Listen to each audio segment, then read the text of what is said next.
Hilchos Maser Korbanos. I'm going to share this with everybody. Based Based on we saw last week. What I have so much excitement talking about?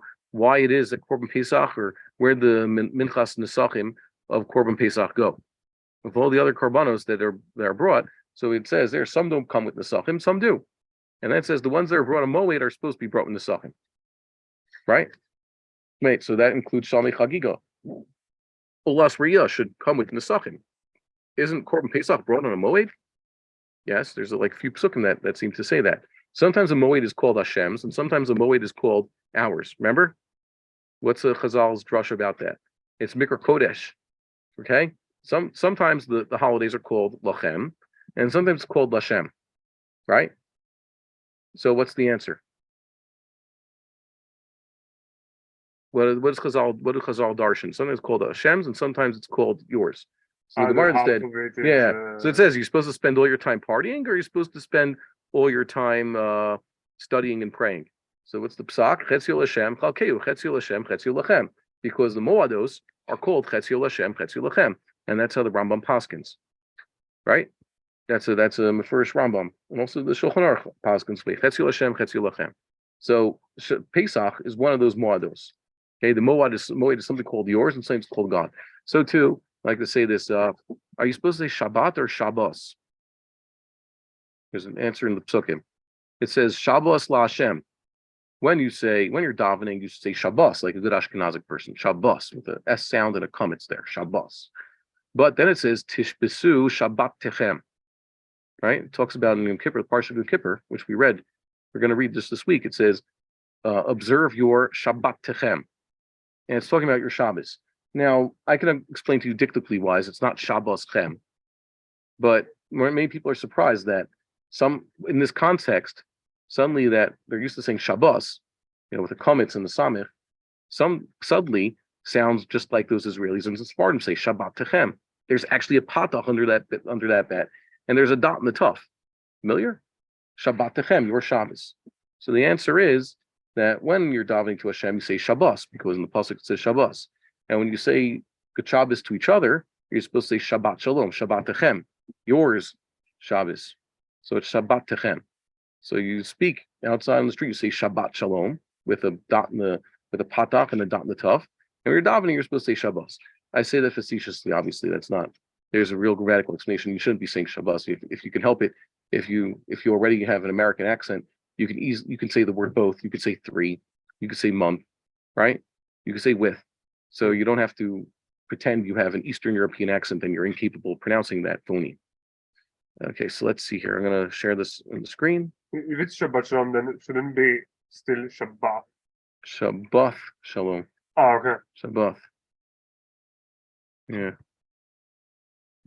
If you say it's a smichut, okay, it's a Sabbath of peace, so it'll be Shabbat Shalom with a patach, but there's still no dot in the tuf. Okay. So here we go. Ma'aser Korbanos. We're in the second parak and the fourth halacha. This is highly technical. Just hold on tight. You guys remember how much wine and how much oil, how much fine flour, solet is brought with each korban? Let's see the details. Kamo shira nesachim. Niske cheves o kivsa isaron solet balul birvi itahin shemen. If you bring a keves or kisba means a lamb, whether male or female, and usually you said these are the younger ones, right? When they grow older, they're called something else. So they come with an isaron of solet. You guys look in the back. How much is an isaron basically? Okay, shir challah or whatever it is. There's a thing that tells you guys have a better adjustment. Every now and then they change this. And what? Where in this book? Yeah, it's in the appendix in the back, in the very last pages. Some of these volumes of the Koran have it, and some of them don't. I remember some of them even told you how much a revius is, according to the most lenient opinion, 74 ml. But this one happens not to have it. So it's an isaron, which I always forget how much that is. I think it's similar to the shir challah. Okay, right? That's the minimum flour offering that you're going to bring with one of these animals. Does it say there? And balur birvi'i tahin shemen. Birvi'i tahin is not a revius that we're used to. When we say revius, like a cup of wine, we mean a revius of a loaf, right? and a log is basically a quarter of a liter. In this case, Revi'ith is a lot more. You guys have the chart there? I'll show you in the back over here. It's right here. It says Midas Orech, Midas Shetach, Midas Nefach. So you see here, we have an Isaron, is Shir Chala, see? Right? Shir Chala is important because it needs, that's when when your wife starts to make bread, it's 43.2 eggs, right? You see that? Shir Chala, and the Hin is basically a log, which we saw a while ago. We saw it's less than 4 liters, about 3.5 liters or so, right? So Revi'ita Hin, Shemen, is about 0.9 liters of oil, see? So this is 3.6 liters of flour, 3.9, sorry, it's 43.2 eggs worth. How much is that in liters? 2.16. Okay, go on. Go figure. I don't know. I guess someone's measuring these things. And the yayin l'nesech revi'it hayin. And yayin, the wine, is also revi'it hayin, which is basically also 900 ml of wine. The bottles that we get nowadays downstairs are how much? About 750 ml. You know, they sell it in the bottles are smaller. This was a bottle of wine. It was 1 liter. Okay, so just a little bit less than a liter. This keha'ez ben katom ben gadol. Also with a goat. Okay, not a full-grown goat, but a goat. Ben zachar ben nikeva, whether male or female. On is ke rachel afal pishi gedola. And this is the big sheep, what's called a ewe, EWE. When the female lamb grows up, it's going to be called a rachel. There's no real korban that, to my knowledge, that has to be specifically a rachel. It's just an option. There's no required korban that says like the people are going to bring a rachel ever. As the korban tzibur, remember korbanot tzibur are always male, right? So that's rachel, even though she's fully grown. Remember, what are the fully grown sheep called? The male's a ram. It's quite large, and so is the female. And keves and kivsar are smaller. Sometimes the sin is before the bet, right? Kisba or kesev, right? And so that's the thing. So 1 isaron and a quarter, 1 isaron of soleth, a quarter revius of oil, and a quarter revius of wine. Okay. Every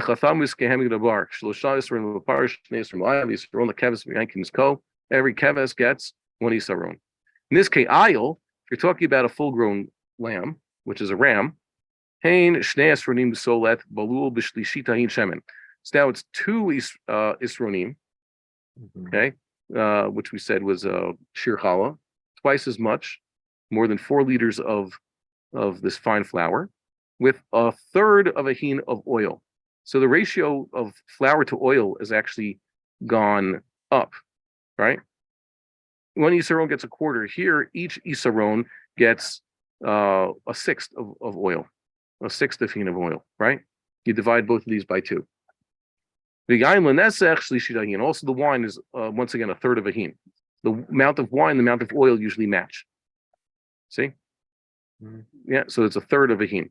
If you have the nesachim of a bull or a calf, now bovine, bein zacharim bein nekivot, whether male or female, shlosha esronim solet balul b'chatzi hahin shemen. If it's so that gets 3 esronim, triple the neset, triple the meal offering, and now half a hin of wine and half a hin of oil. So what's this? You divide by 3 over here. For each isaron of flour, you basically get once again 1/6 of a hin of wine or oil. So this is the same ratio as it is to a ram. The ratio stays the same, but just the amounts are bigger now. And for a lamb, I guess you have more oil. That means the lamb's meal offering will be oilier, right? Because you're mixing with flour. Balul bashemen means mixed up with the oil.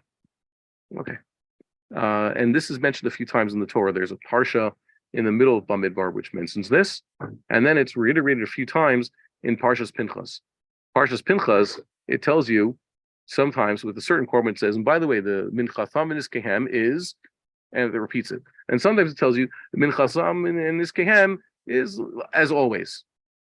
You ever notice that? Go through Parshas Pinchas. Some korbanos are highly detailed, some are not. What's the most detailed korban you have there? The korban tamid is highly detailed, and also the korban Rosh Chodesh. Okay, right? Korban Rosh Chodesh is, it goes through all the nesachim once again, how much oil and how much wine for everything, and how much flour.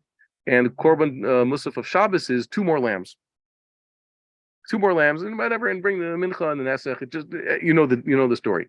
So sometimes the Torah is very quick, and sometimes it's not. Why? So that's probably some sort of esoteric idea why it is that more details are given in one place and less details are given in another place. It almost seems to be alternating. And that's it. So that's what it says here. Elu heina nesachim. This is the nesachim, which said nesachim covers wine, oil, and flour, because the flour and oil come together, and those are called minchas nesachim, and nesachim is the actual wine. Bein leola, bein l'shlamim, whether for a burnt offering or for a peace offering. Kashiur hazeh lechol echad ve'echad. This is always the case. Shnemar kamispar asher tasu kacha tasu lechad kamispram. According to this number that you do, that's what you shall do for each one, lechad kamispram, according to its number. It almost sounds redundant. Kamispar asher tasu lechad kamisparam. Once you do this, you just remember this the rest of your life. These are the ratios. Can't do less, can't do more. They stay forever. Now, why is that important? Because Rambam's going to say, there's a few times where there are exceptions. Okay, there have been exceptions in history, and apparently there will be exceptions. Just mean you can't. Al pinova, you can change it. Changing the ratios for a particular animal invalidates the korban. There's one exceptional way, the keves ha'olah that they bring on the day of bringing the Omer, which is the second day of Passover. They bring the Omer. That's the first day of counting the Omer, right? We've been talking a lot about Spiras Omer. So there's a lamb that's brought as a burnt offering. It's not part of the Musaf. And it's not the daily offering. Shanisachim Shilo, Shnei Esronim. This lamb gets 2 Esronim, like a goat. Like a ram. It's just a lamb, but it gets the same amount of flour as a ram. Balul bishlishira hin shemen, with a third of a hin of oil, just like a ram. Afal pisha nichpava solto. So even though it's isaron, the flour has been doubled. Lo nichpal yeno ela yain lenesech revirahin, but its wine hasn't been increased. It hasn't been doubled. It's just stays at a quarter.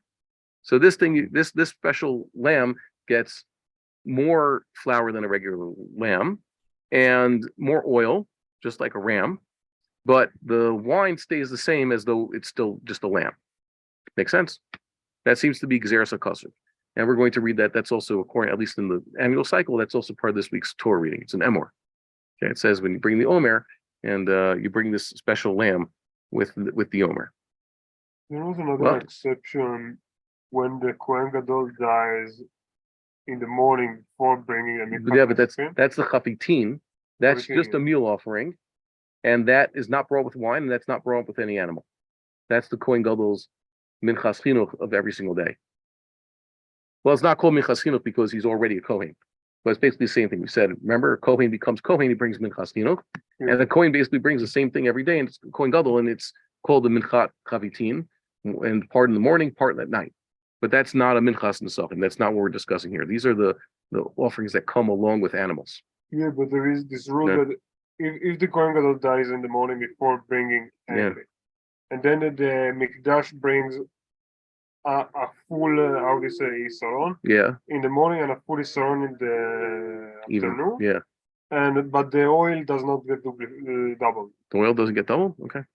You remember that? You showed me the place. Okay, fine. But that's not, like I said, that's not the same din as minchas nesachim. Where here we're talking about a particular animal has to get a certain amount with it. Okay. Okay. Fine. So that's what we're talking about here. So this is the nesachim. We're going to talk about individual meal offerings soon. There's a whole chapter dedicated to these things, and also how to make the meal offerings. Get to see. Anybody here practice those things? I know there's, just like they do Tirgul Korban Pesach. They show everybody, here's how we're going to sacrifice a Korban Pesach and fillet it and take off the skin and take off the entrails and all that. It's kind of fun to show the kids. They have someone who makes lechem apanim. They create showbread to show everybody. So that'd be interesting to see. See how they do these things. What is the mitzvah? Mitzvah is inaccurately translated as a leper, right? It means the guy who has tsaras. He's been declared to have tsaras. So he has to purify himself when he's ready. And part of that purification involves korban. The Mitzorah, along with his 3 lambs, has to bring Shein Chatat Ve'asham Ve'olah. 1 lamb is a sin offering. 1 lamb is a guilt offering. And 1 lamb is a burnt offering. No shlamim. Shlosha esronim. So he brings Shlosha esronim, 1 isaron, I guess, for each lamb. The tradition tells us that these meal offerings come because of his zvachim, his slaughtered sacrifices, the chatas, the yasham, and the old over here. Isaron kol keves balur b'ri'ita hin shemen, 1 isaron with each lamb mixed up with 1 revi'ita vahin of oil. Revi'it yayin kol isaron mishloshtan kishar niskei kvasim. And once again, a revi'is yayin of, for each one, just like any other niskei, any other libation that comes with lambs. The makrivet palgas. Let's say a person's just bring a palgas, which is never required. The Torah never says bring a palgas. We said palgas is between being a keves and a ram. Mevi imo niskei velo ala lo ziflo. He has to bring the libations of a ram, a fully grown animal, velo ala lo ziflo. But his zevach does not count. He's not accepted. If he had an obligation to bring a certain type of korban for whatever atonement, or even he took upon a vow upon himself, whatever it was, he has to bring this animal because he sanctified it, but he still hasn't discharged his obligation to bring the animal. Makes sense? If a person has for whatever reason, he created his own reason to have to bring this korban. So let's say the Mitzorah brings a palgas instead of one of these 3. He's supposed to bring 3 lambs. One of them's a palgas.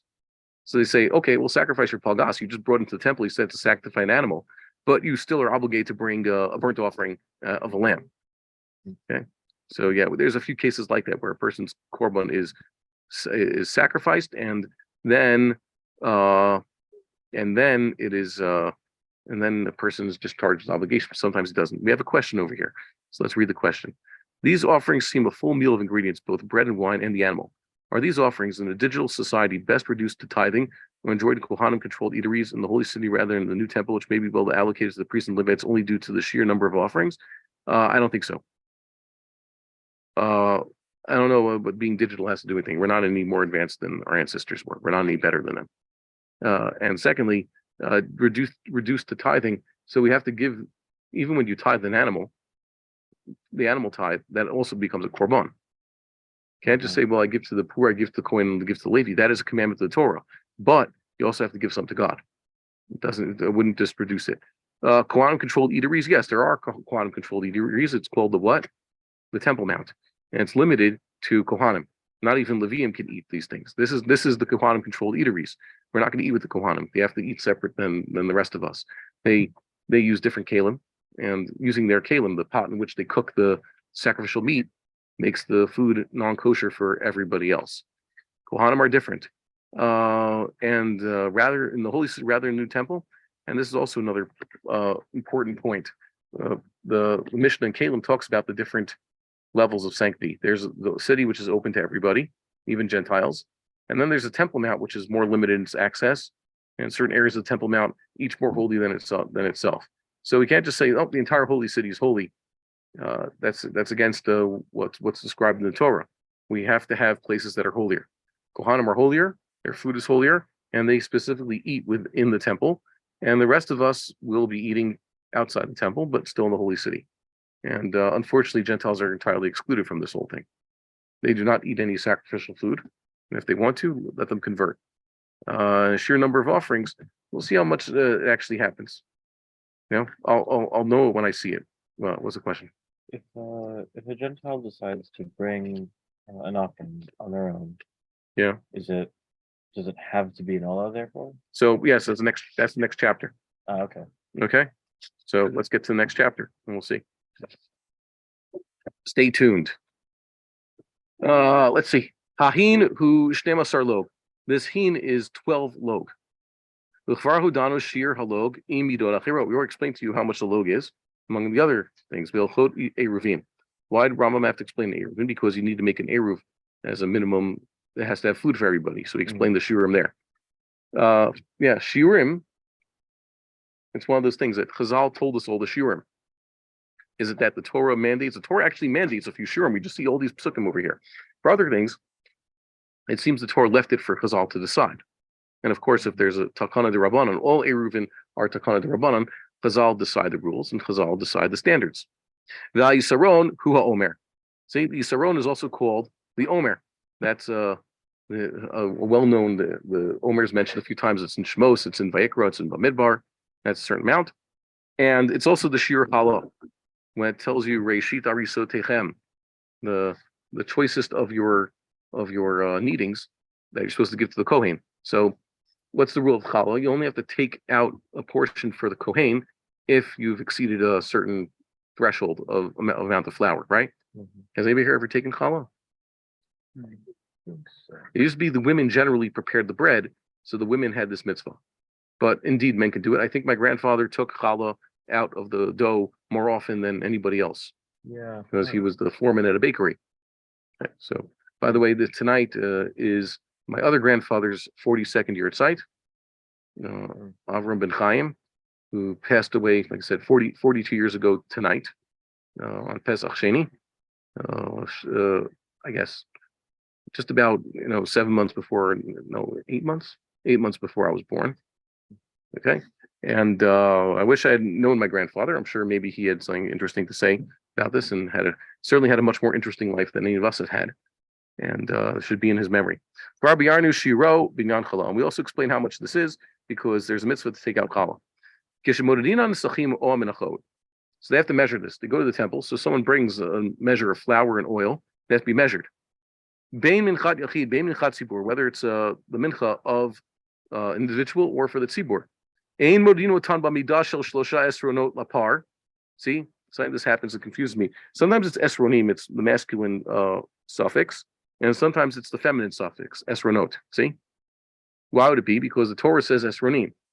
But there's also a rule that whenever you have something in that mishkal isaron, there's a chirik, dagesh, kamatz, cholam, like zikaron and iparon. Give me other examples. Okay, the other kishalon, other things. Whenever you have something and all these nouns that end in cholam nun sofit, the rabim, higayon. So the rabim is always with a cholam taf. Zichronot. There's no zichronim, right? Okay, so that this fits more of the Torah itself. I think if I was speaking this word more Torah style, I'd have a feminine suffix. Okay, whatever. The exact details don't matter. What do you have? By the way, what do you have in your book? It was also esronot. Yeah, suddenly Rambam switched to esronot. It's not like they have one vessel that says this is 3 esronim. No, they measure each yisron itself, or shnayim shel shnayim la'ayil, or 2 esronim. I guess a cylinder that's for measuring 2 esronim for an aisle, or just one that has different, like a graduated cylinder. No, they're all measured with the 1 isaron measuring cup. So for a bowl, it means they have to do this 3 times. For a ram, it means they have to do this twice. The oil for these meal offerings. Nisachim means libations. We said Nisachim covers everything. We measure it in its measure, the specific kli that they have in the temple. With shemen shel menachot hayachid belog sheba mikdash, and the oil for the individual's meal offerings is measured with the log that they had in the temple. Kiminyan isro, kiminyan login, and whatever the minyan of desronot you have, if you have to bring shlosha esronot, so that's when you have how many logs you're going to use. Okay, make sense? Yeah. So that's kind of funny that they're gonna. We saw this before that there was. Why did they even have some of these measuring things? It mentions in Klei HaMikdash. You would have expected them to have other measures. I think it was in which chapter? You go back to Klei HaMikdash where Rambam first mentioned this. Okay. There'll be a test on this, by the way. Right? Where to say it? You guys remember? Oh, okay, it says Sheva Midot Shalach Hayusham. The first chapter, the end of the first chapter in Mikdash. He says there's a hin and a chatzi ahin and a shlishi ahin, right? Revi'id ahin, chatzi ahin, revi'id ahin. So all these things. There's also a hin. Remember? But what brings a hin, by the way? Log chatzi log revi'is. Lamayu chatzi ahin revi'id ahin shlishi ahin. L'midan nasachim shel zvachim. So you need a revi'is ahin, a shlishi ahin, or chatzi ahin, right? Those are all exists. You have to measure oil and wine with that. The log, limdi dot shemen amenachot. A log is to tell you how much oil you have for each of these, the shemen of the oil for the meal offerings. Chatzi log is for lighting the menorah. Revius l'chalik ba shemen l'chavitim. And you need a revius of a log in order to divide up the oil for the chavitim, like you mentioned, Yoni. The ain lanu davar limdod bohin, but and also the hin, you use that to measure nothing. It's just there. Well, why? Because that's what they had. Moshe Rabbeinu used it to measure out the Shemen HaMishcha originally, so it just stayed there. But you don't have, let's say, like it says here, 2 isronot for measuring the meal offering for a ram, for example. Okay, what's a beirutzim? If you guys, you see, the Gemara actually has a case. Well, why is it that if you grind, let's say, a powder really finely, so it takes the shape of the container in which you put it, but still not a liquid. Can you have a way to really grind up, let's say, from a physics standpoint, can you grind up a solid so much so that it's basically a liquid? Is that physically possible? You guys have to know physics. I'll tell you the physics answer after this. Okay? I think the answer is actually yeah. What? No, so the answer is no. I'm sorry. Sorry, the answer is no. How can you? How do you grind it? Okay. At a molecular level. Yeah. So even if you could, it would still not behave like a liquid. Okay. The Gemara says, what's the difference between a liquid and a solid? If you're pouring a liquid into a cup, let's say, so it'll flow over the sides. It doesn't pile up. When you have a solid, they'll start making a pyramid. Okay. Like you pour sugar or granules, you get it. Okay. So what is it? We have to understand the difference. This is just the physics homework. What makes something a gas? What makes something a liquid? What makes something a solid under normal conditions? I'm not talking about plasmas and other exotic materials. What makes something a solid, liquid, or gas, at least from the physical standpoint, is like this: the interaction between the molecules. Okay, so let's say you have a pure gas. Okay, oxygen as a gas. These oxygen molecules in O2.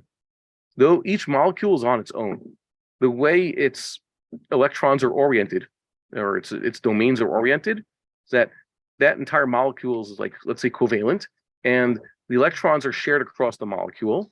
And this molecule wants no other electromagnetic interaction or attraction whatsoever with any other molecules.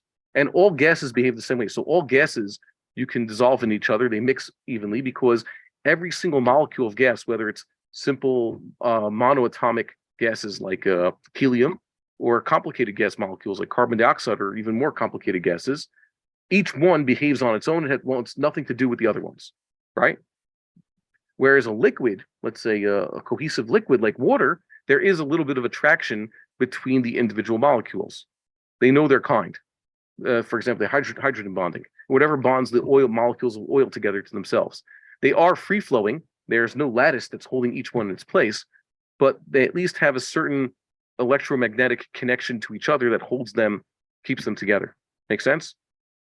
That's between, let's say, water in the gaseous state and water in the liquid state. And in a solid, it's even more so. In a solid, on the molecular level, every single piece has its place. So you can't grind it up on a molecular level, like Yoni's saying. You can't grind up salt. Salt, even on its most basic, is, let's say, that's an ionic solid. So each sodium and chlorine is stuck with you. Or you take molecules of sugar, which is more covalent molecules. Okay, there's each of those has its place in this piece of sugar, and they have a certain interaction to each other, and they stick to each other. Okay, now I'm getting another. We're gonna pause this for a second because they're keep getting phone calls. Hello. Yes.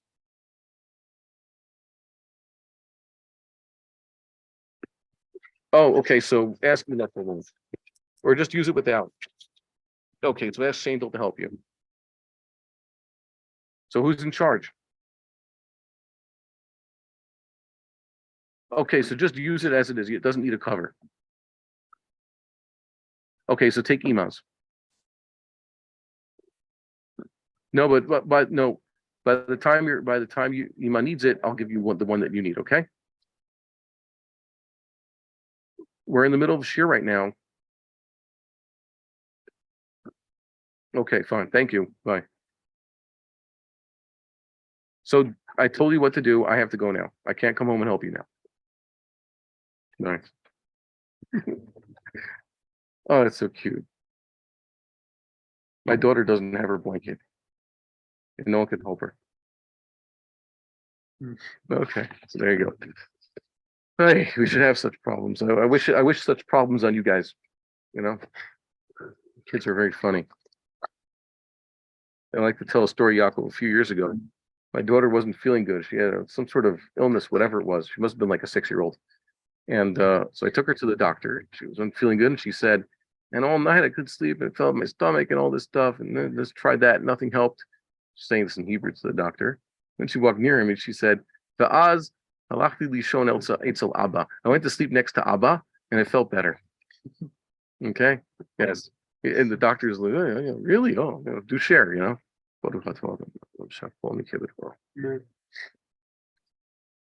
Yeah. See, amazing. Kids. So Beirutze Amidos, why do I mention this? Because you're pouring the flour into this vessel, stuff's going to fall around the sides, it's going to go a little bit higher, right? You're going to measure flour. You ever take a measuring cup of flour, stuff comes out the side. So obviously chol. So those are not considered sanctified. We didn't make it in. She'ain gav ha'isaron kodesh. The outer, this side of the isaron is not holy. It's only the inside of the isaron. This is the measuring cup. So that which fell around the side is technically not yet sanctified. However, the oil that flows over the side, Beirutze Hashem and V'ayayin kodesh, those are sanctified.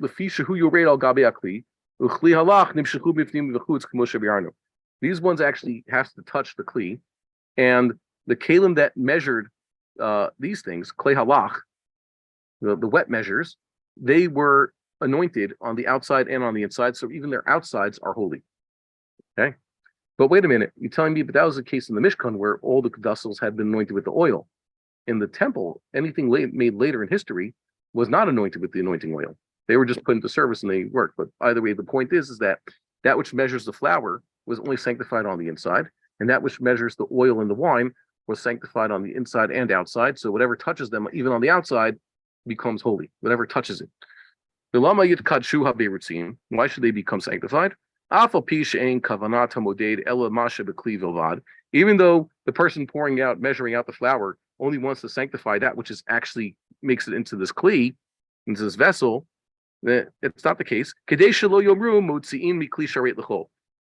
said this that people wouldn't say like, oh, that stuff, that oil or that wine came out of the kli, and what? And somehow it's still not sanctified. It means somehow you removed sanctified material from this sacred vessel and treated it in a mundane manner. Okay, it's a gzera. Ma'yu osin beverutzin. So what do they do with these leftovers? Some beirut, some we said, like the flour, it's not holy. Im yesh some zevach acher yikaravu imo. So there's another zevach coming. So sweep away that flour, put it into the next offering. Make the saron of one of the next offerings. In law, if you can't do that, you paslu belina. And if not, so they should just become puzzled by being left over. Remember, whatever is left over one day, next day is already puzzled. So when the sun goes down, puzzle. If you love mikaid sin bahem mizbeach, and if you can't do that, so use it for kates mizbeach mikaid sin. It's a verb over here. That means, let's say, most basic day. It's a winter day in Teves. Not many people are showing up at the temple today to bring their sacrifices for whatever reason. It says on holidays, they opened up the temple courtyard and the place is full of Israelites already who were waiting for the date to start. They had so much korbans to do. That's mentioned in Yoma. And what does it say? That in this case, in the slow day in the temple, there's a korban in the morning, korban in the afternoon. Not much is happening, so they bring kayit samizbeach or kayit samizbeach, just extra korban. Do another lamb to keep the altar going. So that lamb has to come with some meal offering. So use this one. Ketzat lochim behen olot habasar laHashem v'alrot lakohanim. Kayit samizbeach means buy more burnt offerings. Okay, the meat is burned on the altar like an olah, and the skins go to the kohanim. And this is taken once again from public funds. Hold on one second. I think we just got a question come in on the computer. Let's see.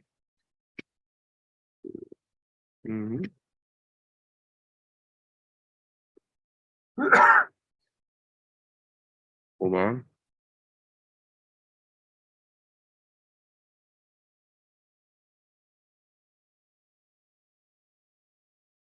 Okay. More of this. Let's see. Another question. So that's Kate Mizbeach. Hasoladim Hashemen Shon Sachim Inan Makvin Esayayin. The solet, that's the flour, the fine flour. That's not Makiv Esayayin. What does that mean? Let's say a person is supposed to bring flour, oil, and wine, right? All three. All he has is wine and oil today, no flour. V'lo yayin makvon, or he says, sorry, got no wine. So go ahead, just as oil and flour, no wine for whatever reason. So go ahead without it. Not only that, let's say he doesn't have flour, oil, and wine to bring with his animal. So that's it. Bring the animal. You still have to bring it. Adam Korbanot Hayom. He should bring his korban, the animal, today. Unisachav achar asara yamim. Okay, and he should bring his nisachav, the flour, oil, and wine. He should bring 10 days later. Echad yachid ve'echad sibur. Whether it's an individual or the community. Okay, can't bring the corresponding minchas nesachim, so do it later. V'hu shelo kadeshu nesachim b'chli sharet. Well, Specifically 10 days. Specifically 10 days. Why do you give that example? Maybe he's saying it's a guzma. Could it even be later? Is it 10 days exactly? I don't know. I thought it was lashon guzma. Yeah, that's what I thought it was. Which lesson? Achar asara yamim. I have achar kamayim. Yeah. Yeah. You have the word comma. Okay, I have asara in this one. What do you have? You have a comma? Yeah. Oh, so that makes sense. So it's a lashon guzma, especially according to Makvili. Here, the Korean version matches that of Machon Mamre. Says 10 days later. Doesn't really. What's 10 days? What's the significance of 10 days? It means you could bring it sometime later. And it says as long as they weren't sanctified, they put this into the kli. Okay, why? Because they made into kli shares. I'm not saying the kli sharet im lanu yipaslu belina. Okay, if they actually made it to a kli shares, now they've been disqualified. Okay, let's say all he had was wine. Okay, he has wine. He's waiting for the flour and oil. So you say, you know what? Hold on to that wine until it gets to matching flour and oil. But if you put the wine to the kli already, so now it's a problem. So imlanu yipaslu belina. So now that wine will be disqualified because shows. What's this example that Rambam's saying? A guy needs to bring wine, flour, and oil with his sheep, and he shows up to the temple. He says, "All I have is the wine." So they tell him, "Okay, so just hold on until you show up. You know, we'll do the sheep now, and the wine, oil, and flour we'll do later when you get the flour and oil. Just hold on to the wine." But let's say he was too quick and he had handed over to the Kohen to put the wine already into the sacred vessel. So now we can't hold on to that wine for the next day. Now it's going to be disqualified through Lina. Okay, it's because he jumped the gun with it. Will become disqualified. Yes, they can see my application. I'm sharing with them. Next halacha. Ein mevin nesachim ela min achulin. That is, if a person has to bring nesachim, he's obligated himself for whatever reason, or God has given an obligation to bring nesachim. So he has to go find some nesachim that weren't otherwise holy. For example, he shouldn't bring truma. He's a kohen or whatever. He can't bring his truma. It's holy. Or wine that had been dedicated to the temple already by someone else. Or for whatever reason, he donated it to the temple. Right? So we can't do that. He has to bring for the chulin and then make that holy. Lo yivemi truma. He shouldn't bring truma, let's say. He's a kohen, he can't bring truma. V'lo mi ma'aser sheni. A regular Jew, he shouldn't bring from the second tithe. Ma'aser sheni normally is in years 1, 2, 4, and 6. No, 1, 2, 4, and 5. He's supposed to take a second tithe from his grapes and bring those up to Jerusalem to eat, or exchange them for money, which he then uses to buy food within Jerusalem and then eat that. So Meiser Sheni money or actual Meiser Sheni wine should not be in the sucking. Hold on one second, get another phone. Oh, no, we're not getting it. Okay, they keep calling me. Below mina bikurim, and also he shouldn't bring from bikurim. Bikurim he has to give to the Kohanim. Lafil toda shemevi lachma mina Meiser. Okay, a toda, technically speaking, a person can bring the bread made from Meiser grain. Lo yaviu nisacheha ela min achulin. He should still only bring its nisacheha. That means the wine, the oil, and the flour with it. From what? From the chulin. So that's the difference, because this nisacheha, the wine, the oil, and the flour that go with the korban, those are actually given to the mizbeach. The bread that comes with the toda is bread for him and his friends to eat. Right? A toda is, to share, make a party, a celebration, so he needs a lot of bread to eat with it. This is an interesting case. It's Menachos 45, I think. This has the sugya. Let me see. I made myself a note here. I think it's Menachos, right? The exact daf. I keep forgetting the daf, but I think it's right there in the middle of Menachos. Discusses this sugya. What is it? So hold on to your seatbelts. This is a little bit complicated.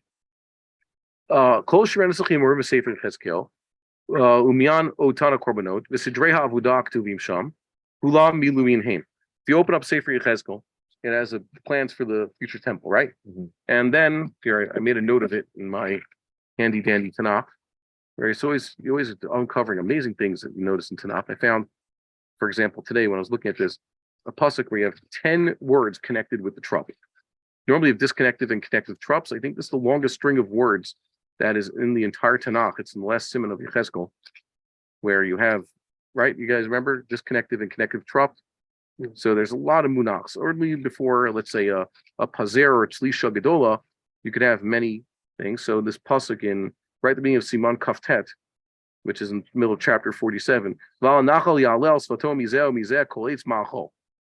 this river that's going to start flowing from the temple and head toward the north. So you have 10 straight words there that are connected. So it says here, starting in chapter 43, it says how to dedicate the new temple and what they're going to do on day 1, on day 2, and day 8. It says, Atah ben Adam hagid beit Yisrael dabayit. Now, son of man, tell the people about this new temple. And they'll become ashamed of all their sins. They'll start measuring out the plans. And then he says, here's what you're going to do. Here's the things. He said to me, son of man, so said the Lord God, these are the enactments of the altar, the day it shall be made, in order to burn upon it a burnt offering and to throw upon it blood. The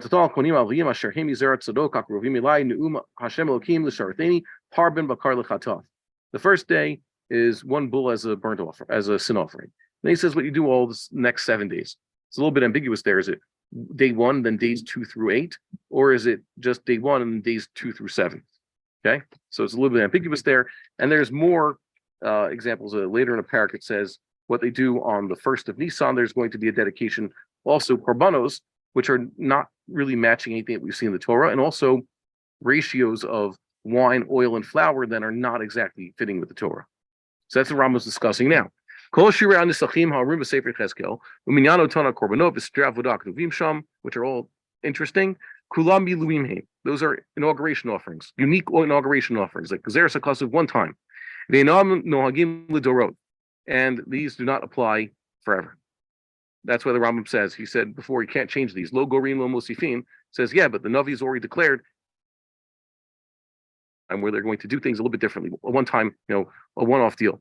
Ella hanavi tziva uferash ketzad yu makrivin hamilim im chanukan hamizbeach b'mei melech hamashiach k'sheyibane bayis shlishi.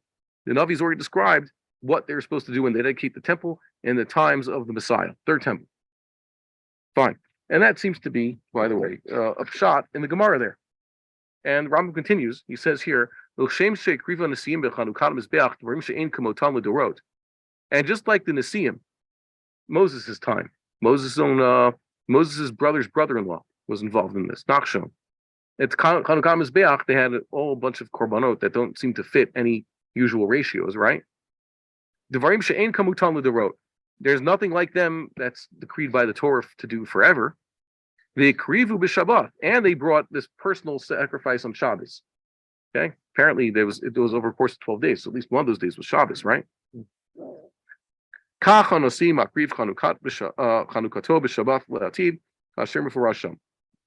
too, this nasi will bring a korban on Shabbos, a special korban for an individual on Shabbos. And that's what's described there. There's actually a pasuk here which is quite ambiguous. You look over here, it says in Memhei, Parak Memhei, pasuk Zion. It says V'lano si mizel l'trumata kodesh la'achuzat ha'ir al pnei trumata kodesh v'al pnei achuzat ha'ir mipat yom yamod pat kayin makadima. This nasi will get a special plot of land. Apparently, it's talking about the future king. He's called the nasi in Yechezkel. And then it says, this is the haftarah for one of the special parchas. I think it's the haftarah for Chodesh. Kol am haaretz UL Trama. I was thinking Shkalim, but that's talking about the story that actually happened in First Temple times. Yoash, when he first became king, in his special fund for the temple. Kol ha'ama aretz UL Tramazot Nasi Israel. Everybody will have a piece of this, and also the Nasi. It will be the Nasi's responsibility to bring the burnt offering and the meal offering and the libation. On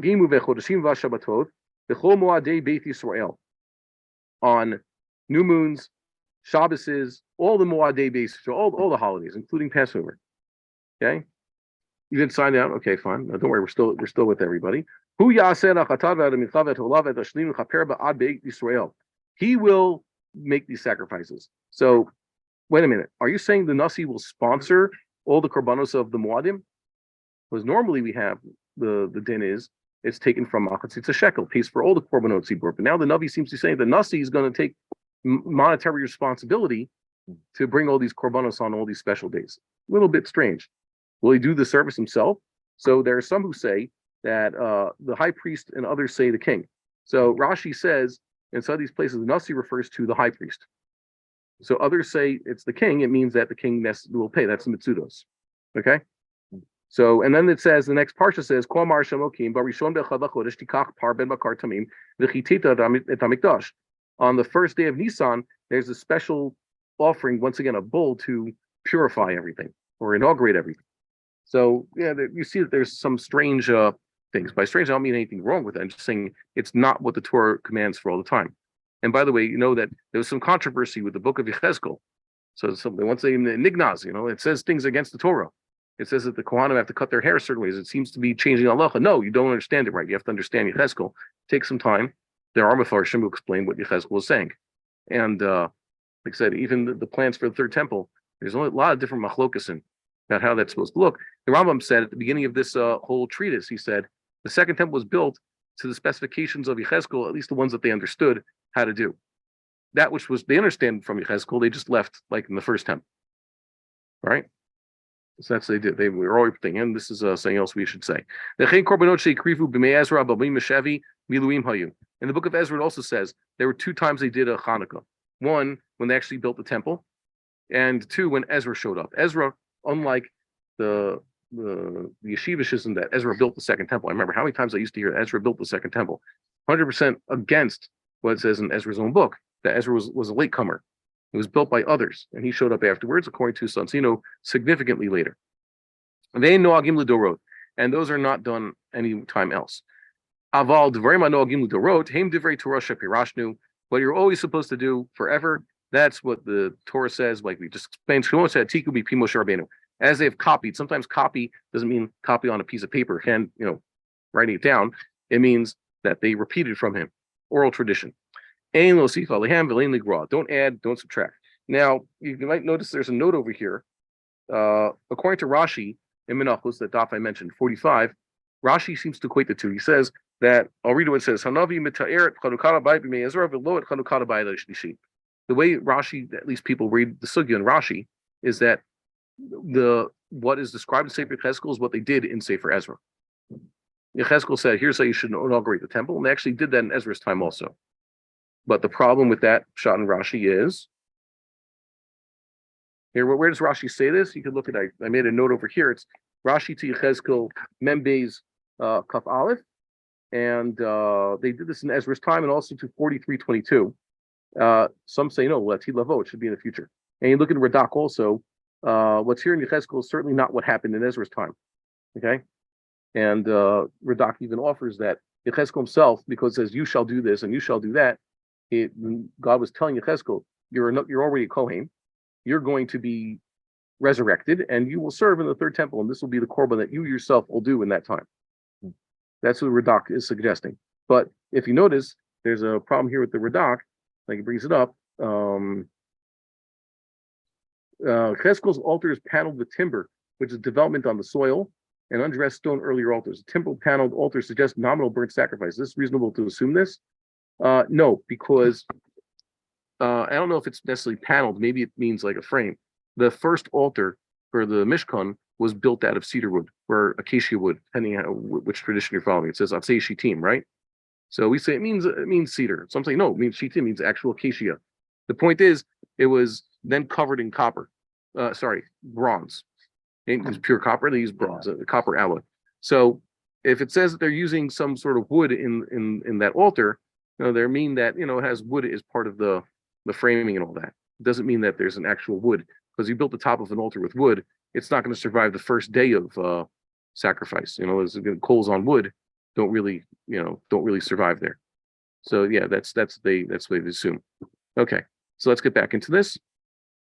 So why did I mention this? Because if you read Pshat and Rashi in Menachos there, he seems to equate these two korbanos. Rambam mentions what's going to happen is described in Sefer Cheskel, that's Mashiach times, and what they did in Ezra's time is also this. But Rashi seems to equate the two.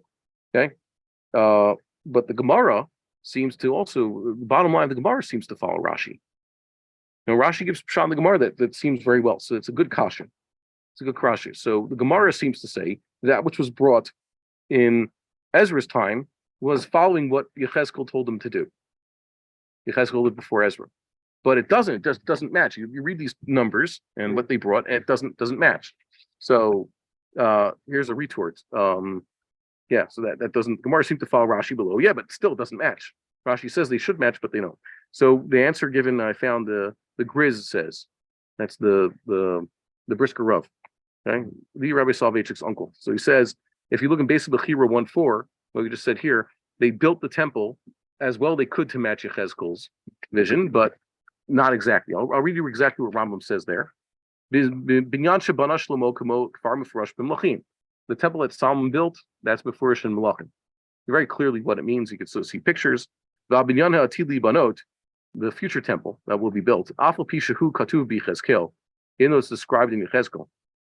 Eno mefurash muvoar. It's not explicit. It's not explained well. Very ambiguous. V'anshei bayit sheni, the men of the second temple time. Kishabanu b'mei Ezra, when they built the temple in the times of Ezra, doesn't say Ezra built it.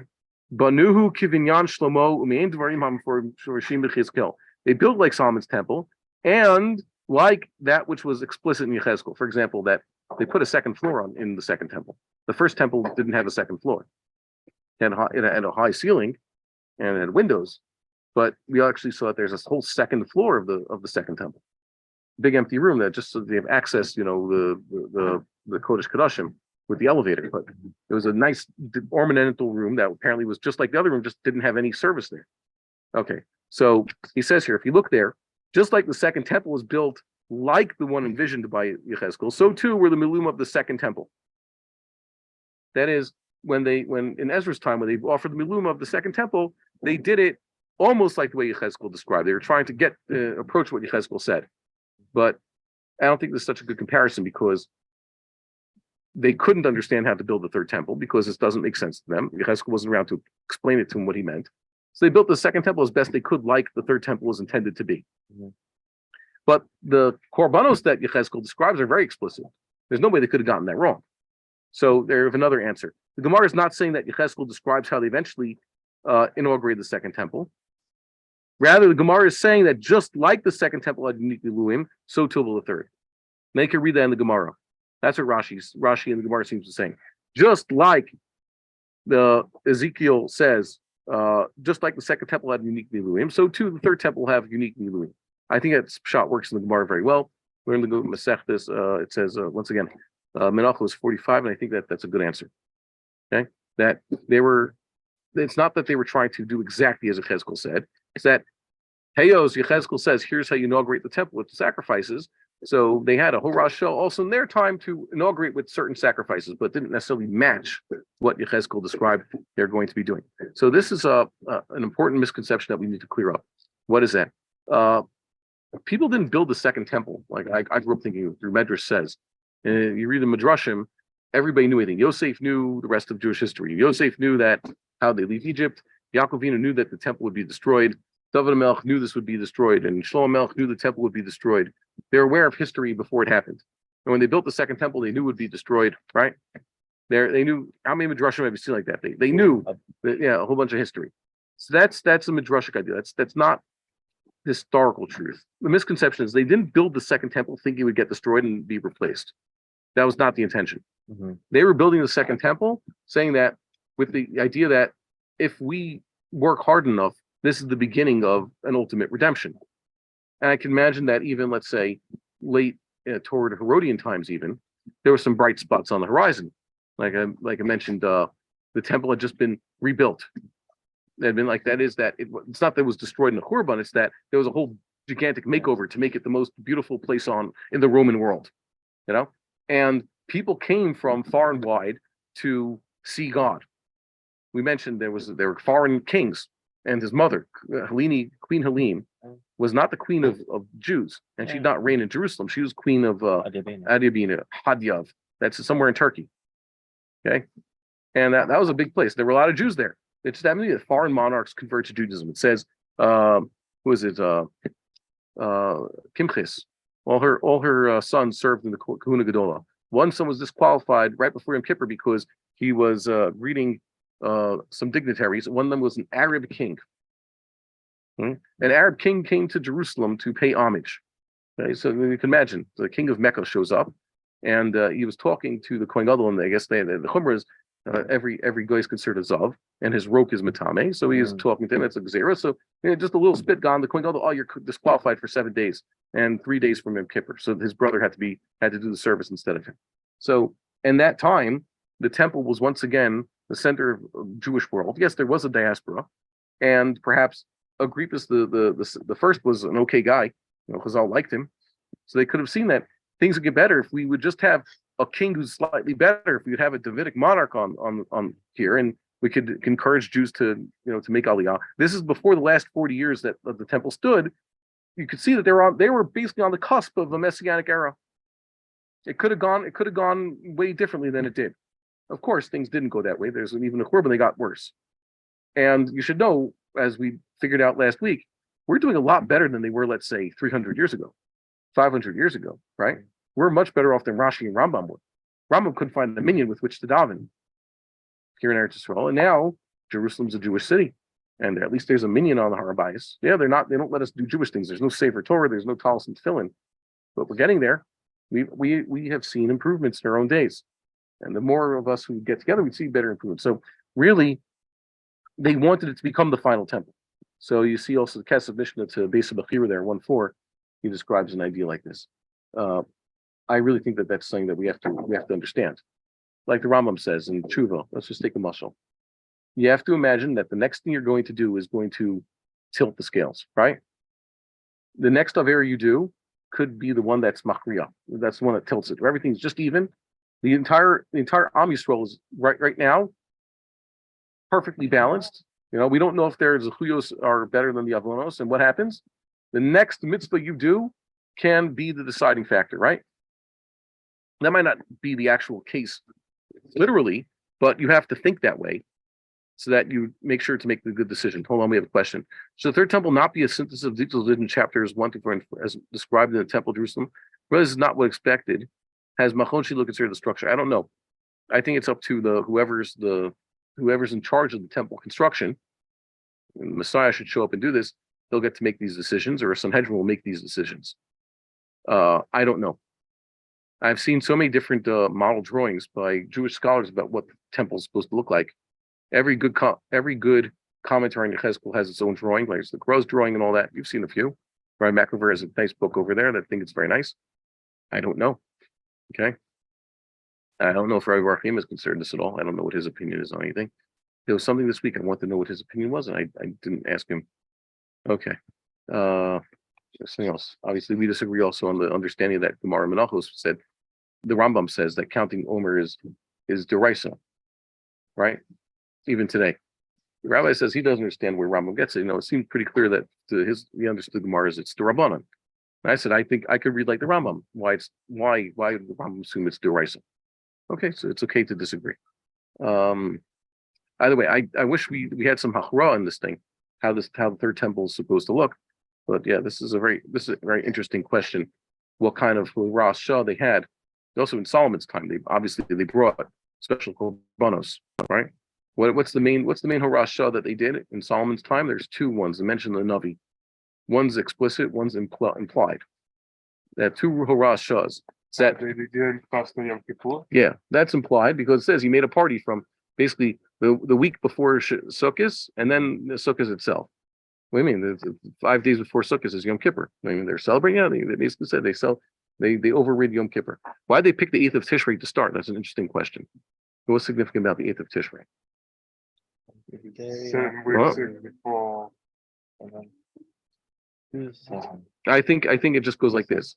Shlomo Melech saw that, according to the Torah, this is an idea I had years ago. That is, the holidays are marked on the calendar already, and the Jewish people have to show up, and then that becomes a holiday. The Sabbath existed in primordial times already. It's not even called Sabbath. It was only when the Jewish people showed up on the scene that God gave them the Sabbath and said, you know what? Every Saturday, every 7th day is a holy day. Don't do anything because I created the world in 7 days. Now I'm giving you the Sabbath. And it's our covenant. But before that point, there was no Sabbath. It was hiding. It was just marked on the calendar as a blank day. It was a potential day. So to all the holidays, God told them, Passover, you're going to celebrate every year. There's day 1 is a festival and day 7 is a festival. And they should have asked him, Moses, day 1 is going to be the anniversary of our Exodus, which is going to happen tomorrow morning. And then forever, we're going to keep this day as a holy day. What's going to happen 6 days after the Exodus? That is also a holiday. Well, if they 6 days later, they got the answer. That was Kriyas Yam Suf, right? And Rosh Hashanah was a day. What was that? That was the day man was created, 1st of Nisan. So that became a holiday. Moses came down from Tishrei. Moses came down from the mountain on 10 of Tishrei, and that became Yom Kippur. Tisha B'Av is supposed to be a holiday. Navi already said so. We haven't turned it into a holiday yet. There's 4 holidays that are waiting. There are 4 potential holidays on the calendar that have not yet realized their potential. Shmini Atzeres is one of them. What happened on the 15th of Tishrei? So the Vilna Gaon points out the clouds of glory came back to the camp. Yeah, that's basically because the Vilna Gaon also says, we have an essay there. Vilna Gaon points out it's unanimous. Sukkot commemorates clouds of glory. The whole thing with actual sukkahs, that's a misprint, or that's a corruption of the text. Okay, and you can go see us in this Parish Be'er Hagra to Orach Chaim. But what happened on Shmini Atzeres? The entire time, like the first few hundred years of our people in the land, what's the Shmini Atzeres the anniversary of? What happened to Shmini Atzeres? Answer: that was the culmination of the dedication of the first temple. That's what the Navi says. So Solomon realized Shmini Atzeres is supposed to be the culmination of this, 15-day ceremony that we're going to inaugurate the first temple. So it means it has to start on the 8th of Tishrei.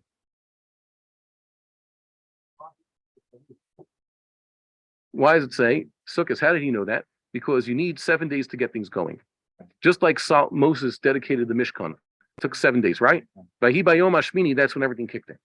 So you have to celebrate Sukkot in front of God. And the mitzvah of lulav is specifically in front of God, right? It's a temple mitzvah. So Solomon realized that Sukkot is the beginning of this celebration before God.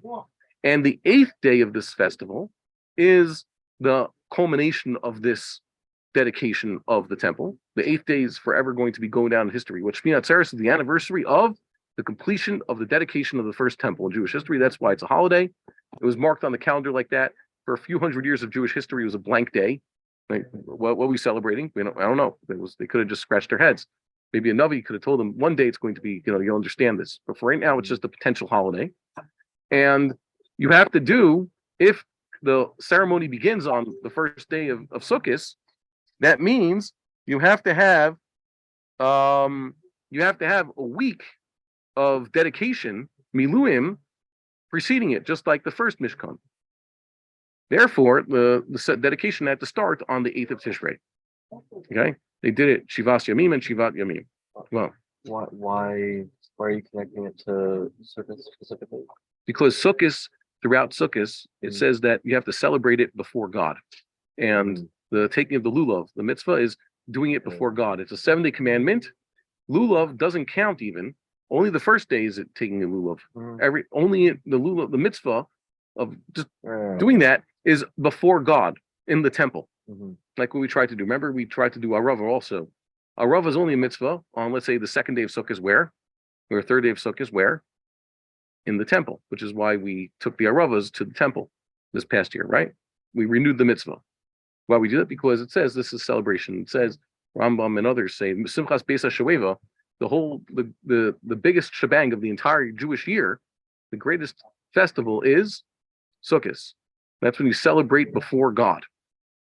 So you can read the usual sources there, drawing divine inspiration. So Sukkot is the festival where everybody goes in front of God, more than any other pilgrimage. So you need the 7 days before Sukkot so that you have a proper temple. Yeah. So you have to do it. It all starts on Sukkot. Sukkot is it's already fully temple. And how is Shmini Atzeres tied to? Shmini Atzeres is the day, the culmination of this dedication of the temple. What makes it the culmination? Because that's what it says happened in Sefer Malachim. That was the final day when they all realized they saw God and everything, and they went home, and Solomon dismissed them. We read this as the Haftarah for Shmini Atzeres, at least in Chutz La'aretz still. This used to be the Haftarah for Shmini Atzeres here in Israel, but now because they do Simchas Torah on Shmini Atzeres, you only read that as the Haftarah, the first part of Yeshua. So you miss it. But the dedication of the temple took place on Sukkot, but the culmination thereof on Shmini Atzeres. That's what happened in Jewish history. Otherwise, Shmini Atzeres, you have to say, is what happened in Shmini Atzeres, that it's a holiday even. Every other holiday is the anniversary of something, or is marked on the calendar something. Shabbos is the day God rested when he created the world. And Shavuos is what? Giving the Torah and everything, right? Yeah. Yeah. And Passover is the Exodus. The seventh day of Passover is the Yom Kriyas Yamsuf, right? And even the Rav Sadia going, what do you call Sukkot? What do you call the seventh day of Pesach? Yeah, the day of getting rid of the bad guys. Okay, it was the day that the Egyptians were drowned. All our holidays are the anniversary of something. So for many hundreds of years of Jewish history, Shmini Atzeres was just a potential holiday. Right. Nothing happened in Jewish history before that. So yeah, it was a good question. I guess we need to see the psukim that. Oh, here you go. Here's like what's so like explicit about. Yeah. So here it is. Ready? It's in Malachim and Divrei Yamim. So let's see. Did I mark it in this Tanakh? I remember speaking about this on Simchas Torah years ago. That the Israelis missed this out. Shmini Atzeres is the culmination. Okay. So like 9 and 10. Well, yeah. So here it goes.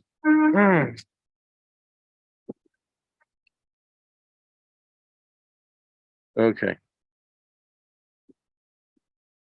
Bayomahu kidash hamelech etoch chatzera asher lifnei beit Hashem ki asa sham et ha'olav et mincha ve'ed chavei hashlamim ki mizbach nechosh asher lifnei Hashem katom me'achil et ha'olav with hamincha ve'ed chavei hashlamim.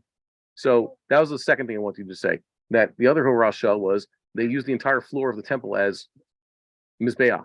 Why? Because the altar was too small to handle all the animals. At that time, see, we were just talking about this whole thing. This time of dedication, he made the festival. The Chag is always Sukkot. All of Israel, great kahal, not from Dan to Beersheba. That's where the 12 tribes lives. Levo Chamath, and until Nachal Mitzrayim is even more expansive. Why? Because even areas that were not officially under political control yet. Okay, so he brought all the Jews there. Lifnei Hashem Elokeinu Shivat Yomim Shivat Yomim Arba'a Asar Yom. 7 days and 7 days. 7 days is Sukkot because Sukkot is 7 days long, and 7 days before that. Wait a minute, Shivat Yomim Shivat Yomim. Why do we count? What's the point? The Bar-Hayim says. Why do we count Omer? Why do we told to count days and weeks? Every time you have purification in Sefer Vayikra, you have to count 7 days. Azav, Anida, Azava, a Mitzorah, everybody else who has to purify himself, what does he do? He counts 7 days, right? Mm-hmm. If I tell you count 7 days, then count another 7 days and count 7 days, and remember each count, it means you have to go through 7 stages of purification, right? That's what it means. So too, you have to do one act of 7 days and one act of 7 days. So the holiday is 7 days. That means you have to have 7 days before that, a group of 7 days. That's why it starts on the 8th of Tishrei. And then it says, Bayom Hashmini Shilach et ha'am. And on the 8th day, by the way, it tells you about Sukkot. That's always the paradox of Sukkot. 7-day festival. And on the 8th day, you have a Mikvah Kodesh. So is the 8th day, is it part of the festival or is it something on its own? Because I'll say, halachically speaking, it's like part of the Sukkot, and halachically speaking, it's not. Pezer Keshev, right? Like its own. Remember the acronym Pezer Keshev? Okay. So too. He did 7 days and 7 days, and on the 8th day, went on the 15th day. What's the 8th day? It means Shmini Atzeres, Shilach et ha'am va'yivarechu et hamelech va'yelchu lo lehem smeichim v'tov lev al kol tova asher asa Hashem l'David avdo ul Yisrael amo. They celebrated right? The pinnacle of everything, all the promises of the Torah coming true. By the way, when we see we want the Messiah to come, we want to experience all this again, rebuilding the temple, we want to get back to this stage. Okay? Now I'm forgetting my pasuk. Yom Chatuna Tov, Yom Simchat Libo, Ba Rashi to Lo Imo. Okay, the Torah that his mother gave him. It's like the day of giving of the Torah, that was a little bit low. Why? Because it was in Chutz La'aretz. Torah had to be given in Chutz La'aretz. And the day of the dedication of the temple. So that's this day. Okay, remember the Medrash says, what does it refer to? Yom Simchat Libo, that's the dedication of the temple. This is the day when everybody was finally happy. It says they went home, smechim until they didn't go home that day, because of Shmini Atzeres, they couldn't go anywhere. It means that's the last day, and they took their leave the next day, because you can't travel on Yontif. So this is the day, this was the pinnacle of the dedication. So in order to dedicate the temple, you need to have Sukkot, the 7-day Sukkot, the festival, and 7 days before that, just to make it, inauguration. And the 8th day was the high point of the whole celebration, the big conclusion to it. And that's what Chazal said. What the Musaf of Shmini Atzeres alludes to this. What is the Musaf of Shmini Atzeres? Throughout Sukkot, you have the Pari Chag. The Musaf of every day of Sukkot is tremendous. Normally on a Moed, you have 7 lambs, 2 bulls or 1 bull, 1 ram and 7 lambs, and the Higot as a sin offering. That's the Musaf of all the Moadim, without an exception. Shabbos is 2 more lambs, but Rosh Chodesh, Pesach, and Shavuos is 2 bulls, 1 ram, 7 lambs. Rosh Hashanah, Yom Kippur, and Shmini Atzeres is 1 bull, 1 ram, 7 lambs. On Sukkot, all the days of Sukkot, it's 14 lambs and a few more rams and a total of 70 bulls. You start off with 14 bulls and bring it down 1 each day until you get to 70. Shmini Atzeres is suddenly, where'd all the bulls go? 1 bull, 1 ram, 7 lambs like a normal Moed, and he go to the sin offering. Suddenly, it's just like a Yom Kippur or Rosh Hashanah. It's not even a Chol Moed. It's not a Rosh Chodesh even. They say, Kasha alai pridaschem. What happened? God made a party for all the nations. The Korbanos respond. That's when all the nations, according to the Navi, will have to show up in front of God. That's Sukkot. But the last day is just private party for God's special people. Just you and me. Okay? Yechidus, right? God and Israel. So Solomon realized that what is so special about this 8th day? What makes it unique is that this 8th day is meant to be the culmination of the joy of finally achieving the high point in service of God. And that's what Shmini Atzeres is, and that's what Shmini Atzeres is meant to be. And the problem is we forgot about it. We're so distant. So that's why I say that Shmini Atzeres was meant to be a holiday. It was given by Moses, but for many hundreds of years they could have asked what's supposed to happen. Like what is this of what happened today that today is a holiday? Eventually the first day and 7th day of Passover we understand. Shavuos we understand. Rosh Hashanah Yom Kippur we understand. Shabbos we understand. But Shmini Atzeres, what happened? Someone realized this is the day I'm supposed to dedicate the temple, and we're going to have this amazing thing that everybody's going to. It says the Medrash has a few things. What happened that day? Everybody conceived a boy. They all went home, and there was a baby boom. Right? God's blessings. They'll realize. So what happened? That's also in Divrei Yamim, and I think that's a good explanation for what's going on here. Okay, so Solomon realized that that's why he started the dedication. Well, I think by next week we can bring up this whole thing about who can bring a korban. So we'll just look ahead into the 3rd paragraph. Look at the 3rd halacha. The 2nd halacha here. What about goyim? It says goyim who want to bring korban. It says here, aval hagoyim in the 2nd halacha. It says we don't accept aval ein mekablim hen shlamim. Sorry, where is it here? Aval hagoyim. It's right in the middle of that. The nations ein mekablim mehem ela olot bilvad. If he's not Jewish, you can only accept from him what? A burnt offering. What he does on his own altar, that's his own business. He could offer other stuff on his altar. But if he brings to the temple, it has to be only a burnt offering. From the hands of a foreign person, don't bring the bread of your God. Okay? You can't just accept everything from him. If it's a burnt offering of a bird, you can accept it from him.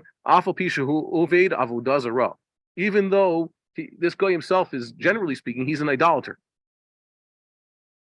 Why is this different? Why does the Rambam say this? Because he says in the 4th halacha, if you have a Jew, Yisrael shehu meshubed la'avodah zara or mechal Shabbos before Hesia, ein mekami menu korban klal. Okay, a Jew, a guy is obviously Nechal Shabbos. Goyim don't have to keep Shabbos. The guy worships idols. You accept the korban from him. A Jew worships idols. A Jew doesn't keep Shabbos, so you can't accept anything from him. Afilu ola shemekabel otam a goy. You have a burnt offering. You accept it from a Gentile. Can't accept it from a Jew who's like this. Ema kamino tamin mishumid hazeh. Can't get it from the mishumid. Okay, that's a Yiddish for mishumad. Mishumad means someone who has given up on his Judaism. Shneimar adam ki akriv mikem. Okay, a man, a person who acts like a mensch. Mention among you. There are some Jews from whom God will not accept sacrifice. Let's say he really likes to eat pork. And it's not a avodah zarah, that's not Chil Shabbos. We'll accept this from maybe it'll inspire him to keep tshuva. But if you have a Jew who's that far off that he's Ovid of a Zar, in that case also an atheist, by the way, that's a form of a Zar because they worship themselves. And whereas Machal Shabbos, so you have to tell him first to repent, and then maybe we'll let him bring his things to the temple. Any Jew who repents, by the way, is accepted. Okay, if he does a complete tshuva. So God willing, we'll make a bracha that we live to put all these halachas into practice. We'll get to see the dedication of the temple and actually understand what it means. Like that unfortunate fellow who has learned a lot and is familiar with all the farm and the base matters, has still not understood what the importance of going and davening at Har Bayis is. We're so distant,